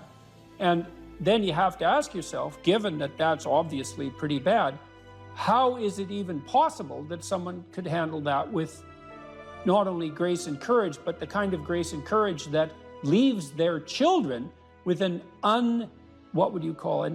immovable sense of the ability to prevail in the face of the deepest adversity? I mean, that's really something. You said here, thousands have come before you and they did just fine. So quit your complaining. And it's not because you have nothing to complain about. That's not the case. It's that that's not the right approach. The fact is, and this is such an optimistic fact, as well as a judgment in some sense, the fact is that if someone else can do it, so can you. And that's something, right? If you're reading about the great heroes in history, people who are in these terrible situations, and you see someone rise to the occasion, and then you can say, well, that was a person who did that, and I'm a person, and so maybe I have that capacity too, even though I don't know how to approach it. And then some of the rest of your book, much of the rest of your book, I would say in some sense is a guide to help people figure out how they could approach that. One of the things you point out first is, well, notice who you admire. And then maybe try consciously practicing becoming like that. And you know, people are very, very, very, very tough. And it turns out that if you face things, that you can put up with a lot more than you think you can put up with, and you can do it without becoming corrupted. And she did recover quite fully, and much as a consequence of her own machinations, because she figured out what was wrong with her and then took the necessary steps to fix it, which is nothing short of a bloody miracle as far as I'm concerned. And anyways, part of the cat bit is I actually start by talking about our dog, who actually died about a year ago, but he's still alive in the book. I let people know, because dog lovers love dogs, and if you love cats, then they think you don't like dogs, and then they think they don't like you. So I also point out at the beginning of the chapter that, if you want to pet a dog, on the street, that's okay too, so you don't have to get up in arms about it. But the idea is that, you know, you have to be alert when you're suffering. You have to be alert to the beauty in life, the unexpected beauty in life. And that's kind of what I was trying to get across with the idea of the cat. There's this cat that lives across the street from us called Ginger, and Ginger's a Siamese cat. And cats really aren't domesticated, technically speaking. They're still wild animals, but they kind of like people. God only knows why, but they do, you know. And so Ginger will come wandering over, and our dog looks at her, but they're friends, and she rolls over on his back, and Seiko used to, you know, nose her a bit, and then she'd kind of mosey over and let you pet her if she was feeling like it that day. And you know, you have to look for those that little bit of sparkling crystal in the darkness when things are bad. You have to look and see where things are still beautiful and where there's still something that's sustaining. And you know, you narrow your time frame and you be grateful for what you have, and that can get you through some very dark times, and maybe even successfully if you're lucky. But even if unsuccessfully, then maybe it's only tragic and not absolute hell. And you can do that, you know, in the worst situation. You can make it only tragic and not hell. And there's a big gap between tragedy and hell. You know, there's nothing worse at a deathbed than to see the people there fighting. The death is bad enough, but you can take that, as terrible as it is, and make it into something that's absolutely unbearable. And maybe I think, and this is sort of what I closed the book with, this idea is that if we didn't all attempt to make terrible things even worse than they are, then maybe we could tolerate the terrible things that we have to put up with in order to exist, and maybe we could make the world into a better place, you know. And it's what we should be doing and what we could be doing, because we don't have anything better to do. And that's what the book is about. And that's the end of 12 Rules for Life.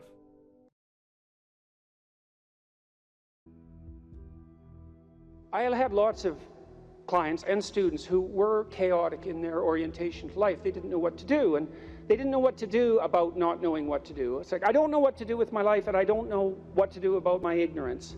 And my reaction to that, in some sense, wasn't exactly the reaction of a clinician, because not a typical clinician, because typical clinicians are liberal Protestant in their fundamental orientation, and they tend to think of psychological development as something like self-actualization, right? It's really a self-development process. But that wasn't my observation, partly influenced by the developmental psychologist Jean Piaget. I had a more communitarian view of human development than that, and my observation was that most people find the cardinal meanings in their life not as a consequence of the development of their self, whatever that is, but in service to other people, in the adoption of responsibility. You know, because you're told, be responsible, and it's a finger-wagging thing again, you know, that if you were a good person, you be responsible, you do your duty. But no one ever says, well, because that's where you find the abiding meaning in your life, and you need that meaning to sustain you through suffering. And that's definitely the case. You know, I was very ill for a number of years, and a lot of what got me through that wasn't my own special nature, let's say, but the support of my family and the support of my friends and the support of the broader community made a huge difference, not only psychologically, because I knew people were supporting me, but also practically. You build yourself a community, you sacrifice yourself in the service of other people, not so much because you should, although you should, but because that is where meaning is to be found, and you need a deep meaning to sustain you through tragedy. That's the arc. And you find that deep meaning, and you know, there's a notion that it's better to give than to receive, and it sounds like a Hallmark greeting card in some sense, and people are cynical about that too. Well, yeah, you say that because you should be good and think that, but if you watch yourself, you'll see that it's true, because one of the things that's been really pronounced element in my life is that, you know, people thank me from time to time for things that I've done or said, and there isn't a better experience than that, you know, that you've put something out that's actually a manifestation of what you truly believe, and the consequence of that is part of the redemptive process for someone else. There is nothing that's better than that. Zero, nothing. In fact, I don't think there's anything that's even in the same conceptual universe of that in terms of its intrinsically rewarding properties. There's nothing better than to have people, perhaps particularly people you've never met, tell you that what you have been doing has had a salutary effect on their lives. And so that's a hell of a fine thing to aim for. And why not aim for it, you know? Because you could do it. If you put, I wouldn't even say necessarily that you put other people first, because I think that's a mistake, but I do think it's the case that you treat other people in the manner that you would wish to be treated if you were treating yourself properly. And that's also a sophisticated thing, right? To learn to treat yourself properly. Because that doesn't mean you get to fulfill every momentary whim, because that's what you do when you're 2, and 2-year-olds can't live without their parents. You know, you have to be wise enough to govern your current behavior in light of the future. And that's really what it means to be an adult. It's what it means to forestall gratification and to attain the responsibility of an adult. And the reason that you should do that, because you should, is because it's actually better, you know, in all ways. It's a panacea for suffering to adopt that responsibility. And so I would tell my clients and students as well, it's like, well, let's just take a look at where other people find meaning. You know, and we'll see how your life matches with that. Do you have an intimate relationship? Yes or no? The right answer is yes. Now, maybe not for you, and maybe you don't right now, and maybe you have your reasons not to because you're a singular person in that regard, but probably not. Because that's like a third of life. And so if you don't have that, that might be one of the reasons you're not doing so well. And the fact that you don't have it might be an indication that you're not oriented in the proper direction. Oh, I can give you an example of that. I had many people question me when I was just on tour. This is a question that came up quite rapidly, often in the Q&A sessions. How do I find the right person when I'm dating? How do I find the person who's right for me when I'm dating? And I got that, or on the internet. I got that question like 3 times in a row, and I thought, because I always think this, what about that question? What's wrong with that question? Something wrong with that question. How about, how do I conduct myself so that I am the best possible partner? Now that's a whole different, right? That's a whole different conceptual universe, and virtually no one ever asked that question. And I would say, well, if you want an answer to the first question, which is how do I find the person who's right for me, you actually start by asking the second question, which is what can I bring to the table for someone else? And if you're really good at bringing something to the table for someone else, hey man, people might be lining up to be your partner. And if they're not, then you might think, well, maybe I'm just not bringing the right thing to the table. And that's worth thinking, especially if you're desperate, you're lost, and you're alone. It's like, maybe I got this wrong. And I usually sort of top that with the suggestion that even if you did find the person who was perfect for you, and they're that perfect, what makes you think they wouldn't take one look at you and run screaming away? And they likely would if they were that perfect, because, really, are you that much of a catch? And if you think you are, that might be part of the problem. So that's one, right? Intimate relationship. So I would say to you at the crossroads, develop a vision for your relationship. There's a gospel saying, which is, of course, impossible to comprehend or believe. Knock and the door will open, ask and you will receive, seek and you will find. And people think, well, no way, the world's not constituted like that. It's like, it goes back to the idea of aim. If you don't aim at it, you're not going to hit it. And it might also go back to a question about what do you mean by ask and what do you mean by want? Because it isn't just some casual request. You're praying to God, I wish I could find my wallet or something like that, as if he's the casual granter of magical wishes, like a fairy with a magic wand. It's not that. Asking means something like this: I am willing to give up everything that I'm doing wrong so that I can put things right, if I could know what right was. And that's you're on your knees when you say that, man. And maybe if you're on your knees, you get the answer. And so that's worth thinking about. So, if you knocked and you wanted to walk through and you asked and you wanted to learn, and you sought because you wanted to find, maybe you would receive and be answered and find, but not without aim. And so I might say, well, look, if you could have the relationship you wanted, you get to have the relationship you want and need. But you have to know what it is. And so then you need a vision of that. It's like, and a developed vision, Not, I need to find the person right for me. It's like, what do you mean by that? How are you going to treat your partner when they come home from work? How about something that concrete? Or how would you like to be treated when you come home from work? Or what sort of partner do you want in relationship to their attitude towards children? You have to make it real, like it's the story of your own life, which, by the way, it is. and then maybe you find it, because at least once you've developed the vision, if it manifests itself, you'll recognize it. That's something. Why don't you set your family right? No, you need siblings. Maybe you don't have them. Set your relationship with your parents right. Fix your relationship with your father, with your mother, with your siblings. The same thing. And then what sort of relationship do you want to have with your children? You know, if you could have what you wanted. I had a very good relationship with my children. My daughter, as I said, was very ill, so that made things complicated. But I had a great relationship, and still do, with my son. It's one of the lights of my life. And we concentrated on making that relationship pristine, you know, both of us, and my wife as well.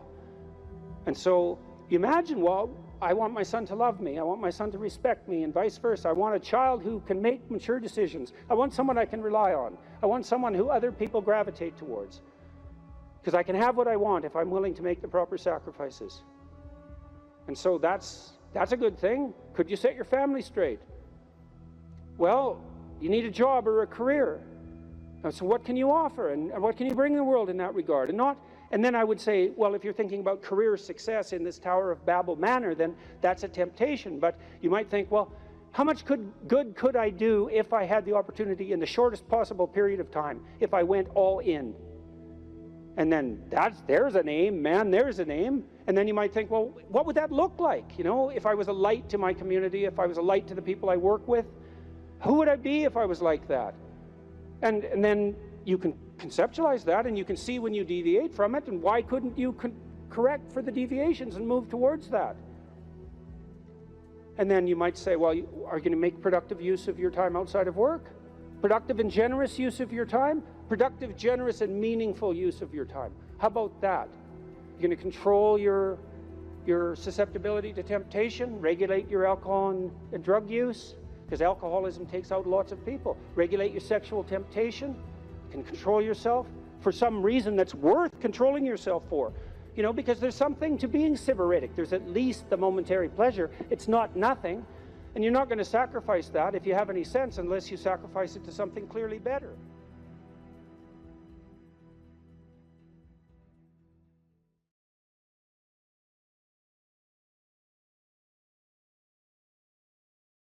Well, so you're moving from point A to point B in your little circumscribed world. You've made everything invisible. And as long as that works, then your theory's good enough. It's accurate enough. It's true enough. You're in your little paradise. But if something comes up and objects, well, that's where your character is tested fundamentally. That's the character test. It's like, what do you do with messages of error? And that's a tricky issue. Okay, so here's a solution to that. Here's what not to do. I am a bad person. I got to see I'm a bad person. I might as well just go jump off the bridge. It's like, no, that's not good, because what that means is that every time you try to learn something, you're going to make a mistake, because what do you know? So you're going to make mistakes. And if the rule is every time you make a mistake, you're going to go jump off the bridge, then that's not a useful problem-solving strategy. And so when you make a mistake, you don't get to beat yourself to death with a club. It's a bad strategy, and you'll have your internal tyrant in there who's perfectly happy about doing that. That's the, you know, overactive superego that Freud talked about. Maybe it came to you via a parent who was too authoritarian, or a grandparent, or maybe it's just you because you're disagreeable and neurotic, and so you'll take or hyper-conscientious. You'll take yourself apart. Well, you've got a problem. Something has objected to you. Then the question is, well, what does that mean? Well, maybe you're not looking at the world right. Maybe your goals are wrong. Maybe you're not acting properly. It's okay. So the question that arises when an obstacle emerges is, which part of this structure needs attention? And the first answer can't be all of it, which is why when you're arguing with someone in an intimate relationship and you're angry at them and you want to win, which is a big mistake, you want to win, you say, well, this is what you're like. Here's another 10 examples of how you've done that in the past, and I can enumerate more of them if you'd like. And so that's actually what you're like, and I've tried fixing you and it didn't work, and so it looks like you're going to be like that up into the future, and you're basically saying to them, well, you're a bad person, and the only thing they can do is either collapse or punch you. And punching you is actually better than collapsing. You know what I mean? It's such a counterproductive way of arguing. You don't leave the person any out. And so maybe, well, they're civilized, so it doesn't get physical. Well, maybe that's good and maybe it isn't. But then they end up either really not happy with you in a way that they will manifest the first possible opportunity they get, or they have to go off in the corner and cringe. It's like, great, you won. It's like now your partner's either hates you or is cringing. It's great. That's a real good victory, man. Rack up about 100 victories like that and you'll be in divorce court and spending $250,000 while being miserable about it.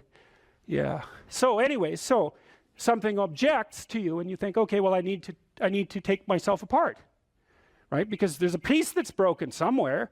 And then you might think, well, let's assume it's a little piece to begin with. That's the right mechanism. It's like, okay, you got a C-. That doesn't prove that you're stupid. Now, it implies that you might be stupid, but it doesn't, right, really, it does, and that's why you don't want to look at it. Maybe it implies that you're lazy, or implies that you're ignorant, or like it implies all sorts of terrible. Might imply that you're a bad person even. But you don't want to leap to that, and that's sort of the proclamation of innocence before guilt. Assume that you're the least amount of reprehensible and ignorant possible. And so then you look at the micro routines. It's okay, well, I got a C- in this course. Maybe I should study for that course 15 minutes more a day for the next 3 months. And then you ask yourself, do you think you could do that? No, I'm too useless. Okay, how about 15 minutes every second day? You think you could do that? You put it in your schedule, like 15 minutes every second day in the morning. And that's, well, you think, well, what's wrong with me? Well, I'm not very good at managing my study schedule. That's not quite down here at the behavioral level, but it's pretty close, because what you can take an action. You can open up your schedule and you can say, well, I'll mark 15 minutes aside. Then you can practice doing that. It's pretty low level in the hierarchy. It means, well, you're still not a horrible person. You just got to polish up your work ethic. And so what you want to do is you want to, it's like the old adage, you got to stand up for yourself, but you don't want to make unnecessary enemies. That's a really good thing to know. It's like, shut the hell up most of the time, but now and then you don't shut up because it's time to say something. You don't want to make unnecessary enemies, though. Well, you don't want to take yourself apart any more than is absolutely necessary. Start little, and you do that with people around you too. Like if you have a child, and the child does something that isn't right, then you think, okay, minimal necessary intervention. What can we do to decrease the probability that that's going to occur in the future? So that's a good thing to know with children. It's also a good thing to know with your partners. You're having an argument with them. It's like, okay, what the hell do you want? What's the minimum thing you can request from them that would satisfy you? And the evil part of your soul is going to be, I want them cringing in a corner. It's like, yeah, get that stuff under control, man. See if you can figure out what that person could offer you that would be minimal that you would accept. And then tell them that. It's like, here's the words I would like you to say in the apology I would like you to formulate, assuming that you think you did something wrong. We have to argue about that because maybe you didn't. But if you did, I want to specify it precisely and narrowly, and I want to give you an escape route. And you might only be able to do it badly because you're still mad. So you apologize half-heartedly. It's like you get a pat on the head for that. Good. Next time it'll be 51%, not half-heartedly. Right? So it's careful training. It's careful training of yourself and other people with the goal in mind, but also with the least amount of harshness possible. And then the other thing to do as well, and this is also true for you, and this is something I learned from studying the behaviorists, is like watch the people around you like a hawk. Whenever they do something that you think is good, you tell them. That's wisdom, man. You'll get so far with that you cannot bloody well believe it, because most people, they're afraid of any number of things, but one of the things they're really afraid of is that now and then they'll creep out of their cynical shell and try to do something good. It's like they're popping out this thing that's unbelievably vulnerable. They'll try to do something good and creep right back into their persona, and they'll look around and see if anyone noticed. And sometimes they'll get punished for it, and then they won't do it again. So don't do that. But then now and then you think, hey, I saw you do this. That was actually pretty good. And they think, oh, wow, someone noticed. It's like, wow. And then they'll think, yeah, I could do that again. And if you want to live with someone for a long period of time, I would say every time they do something that you would like them to do more of, number one, notice. Number two, tell them, right? Because I know you don't want to, because you really want to dominate them. and you don't want them thriving, because then they'd be competition to you, and you wouldn't be able to go complain to your mother about what a miserable partner you have, and you know how delightful that is. So you have to forego all that pleasure if you actually helped your person develop. So you got to get over all that. It's really annoying. So you know, you've got this person pegged as, yeah, you're stuck with them, and you know, maybe it's the best you can do, but you got one eye open. And then every time they do something good, you don't want to notice, because if that elevated them a little bit, you wouldn't be able to feel so resentful and miserable and keep your eye open for the next possible affair. And that is what people are like. That is what people are like, and that's what you're like too. That's what people are like. So you got to decide if that's what you want, or you want to help the person that you're with grow. You know, now it's dangerous because they might outshine you. Well, good. Then you have someone to compare yourself to. That'd be a good deal. It's really rough with kids, you know, because parents will stop their children from succeeding beyond them. They get jealous, and then they'll put them down, and then they have kids that do not like them, and they'll pay for it.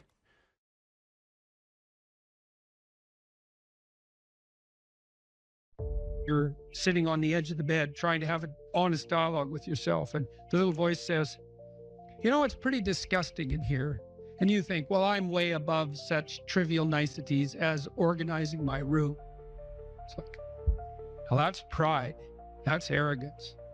If you're above organizing what's actually yours, how in the world are you ever going to organize anything else? And so you get on your knees and you think, well, it's time to, you know, take a brush to the toilet. And maybe that's where you start. And that works. Like, that works. You start making those micro improvements, like real micro improvements, real on the ground, actual micro improvements to things you know that are wrong, you'll improve unbelievably rapidly. There's always people out there who are doing far better than you on pretty much anything you want to imagine. And if all you're doing is seeing yourself in their reflected light, let's say, then it's going to be pretty damn dismal. But it's not a good comparison because, well, first of all, there's danger in just comparing yourself to others, period, because they're not you, and God only knows what struggles they had to undertake to get to where they were, or what burdens they're currently carrying that you're not aware of. But you can certainly contrast yourself with yourself, and that's a lot better.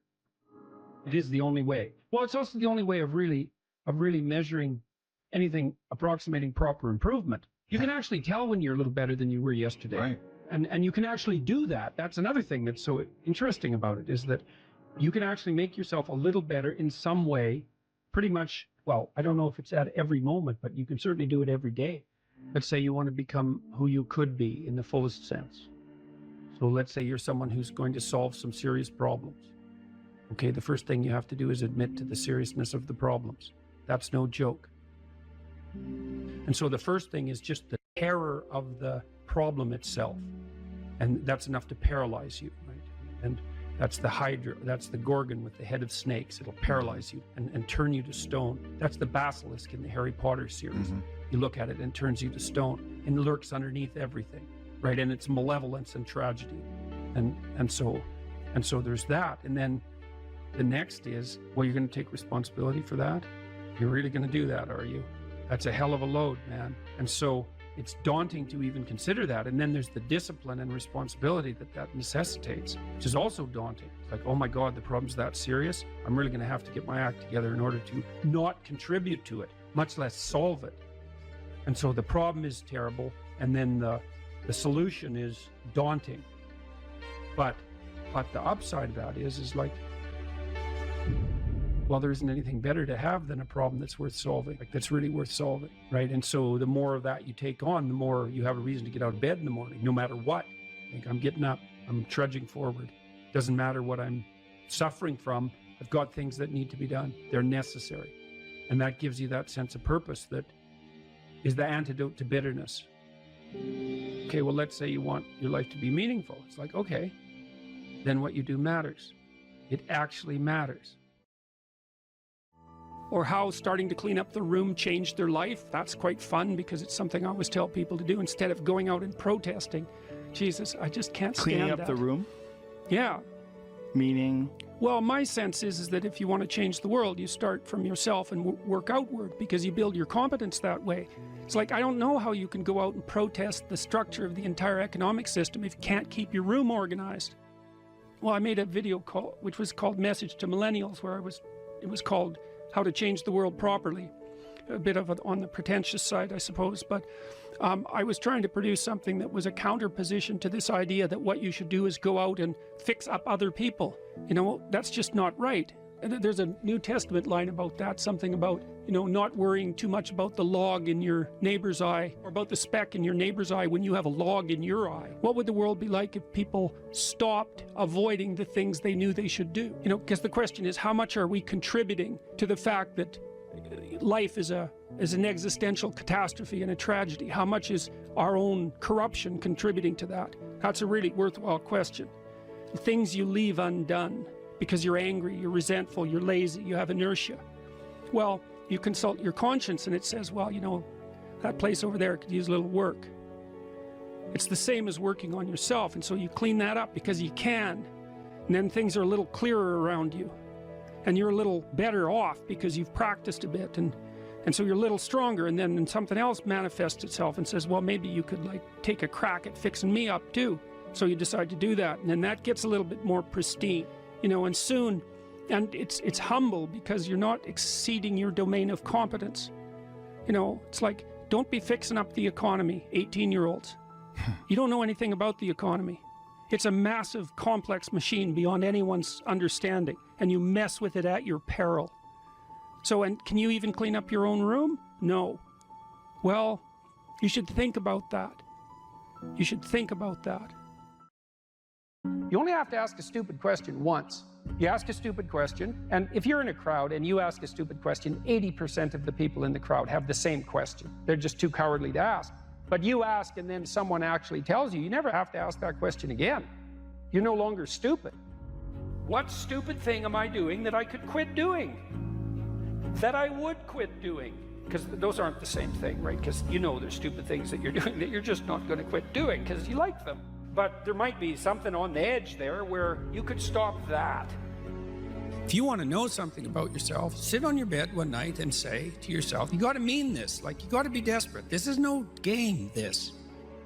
My life is not everything I want it to be, and perhaps it's not everything that I need it to be. And by need, I mean my life is so unbearable that the suffering that's attendant upon that is make me nihilistic, cynical, bitter, resentful, driving the proclivity to see evil everywhere except within my own heart. Like, these are problems, man.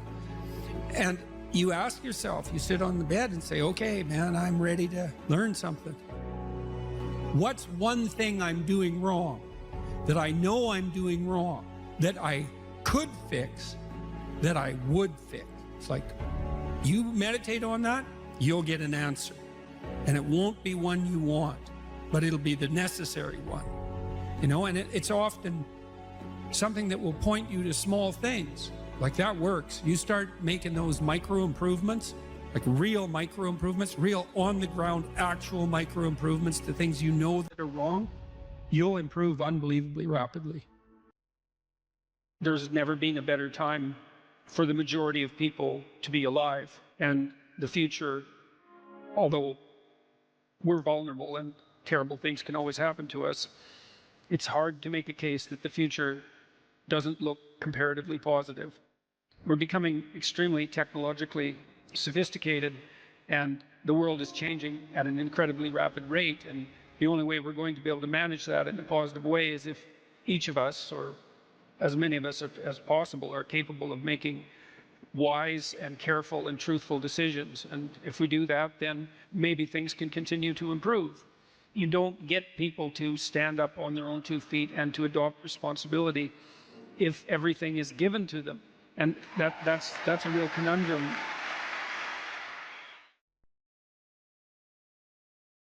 Now, this young man told me that his life lacked purpose and direction and meaning, and that he was nihilistic until he read Zen and the Art of Motorcycle Maintenance, which is a book I actually like quite a bit. I've read it 3 times at different decades of my life.